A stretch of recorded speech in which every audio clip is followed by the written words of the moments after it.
जय माता दी भक्तों। आज की इस वीडियो में हम आपके लिए लेके आए हैं सप्तम नवरात्र। आप सभी जानते हैं कि सप्तम नवरात्र में माँ कालरात्रि की पूजा की जाती है। माता के इस सातवें स्वरूप को कालरात्रि कहा जाता है। इस दिन माँ कालरात्रि की पूजा करनी चाहिए।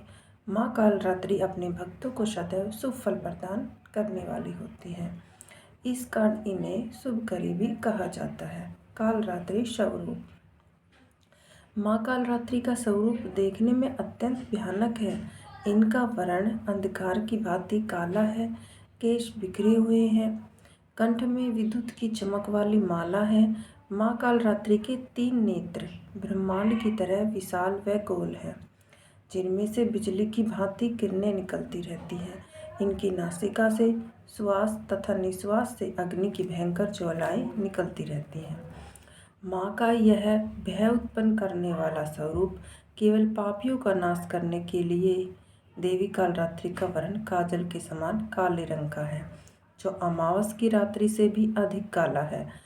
माँ कालरात्रि के 3 बड़े बड़े उभरे हुए नेत्र हैं, जिनसे माँ अपने भक्तों पर अनुकंपा की दृष्टि रखती है। देवी अभय का आशीर्वाद प्रदान कर रही होती हैं।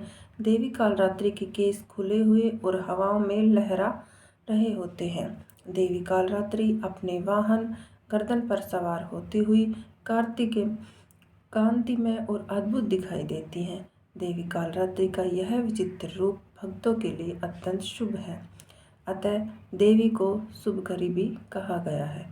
कालरात्रि पूजा विधि। सप्तमी की पूजा अन्य दिनों की तरह ही होती है, परंतु रात्रि में विशेष विधान के साथ देवी की पूजा की जाती है। इस दिन कहीं कहीं तांत्रिक विधि से भी पूजा होने पर मदरा भी देवी को अर्पित की जाती है। सप्तमी की रात्रि सिद्धियों की रात भी कही जाती है। पूजा विधान में शास्त्रों में जैसा वर्णित है उसके अनुसार पहले कलश की पूजा करनी चाहिए। नवग्रह दशपाल देवी के परिवार में उपस्थित देवी देवताओं की पूजा करनी चाहिए, फिर माँ कालरात्रि की पूजा करनी चाहिए। दुर्गा पूजा में सप्तमी तिथि का काफ़ी महत्व बताया गया है। इस दिन से भक्तजनों के लिए देवी माँ का दरवाज़ा खुल जाता है और भक्तगण पूजा स्थलों पर देवी के दर्शन हेतु जुट जाते हैं।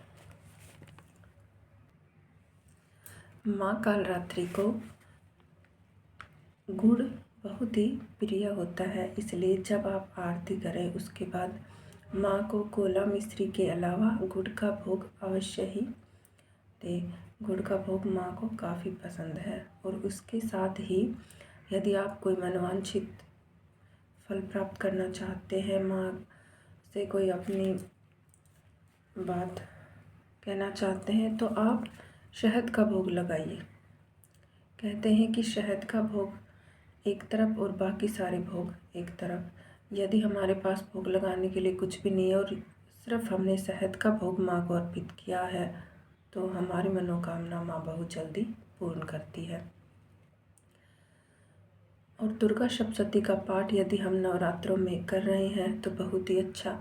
और यदि हमने इन 6 दिनों में नहीं किया और बाकी के बचे हुए 3 दिन नवरात्रि में विशेष महत्व रखते हैं, जैसे सप्तमी, अष्टमी और नवमी, इन दिनों में यदि हम दुर्गा सप्तशती का पाठ करते हैं, साथ ही दुर्गा कवच भी करते हैं, दुर्गा चालीसा, इन सभी के साथ यदि माँ की पूजा अर्चना की जाती है तो माँ बहुत ही प्रसन्न होती है।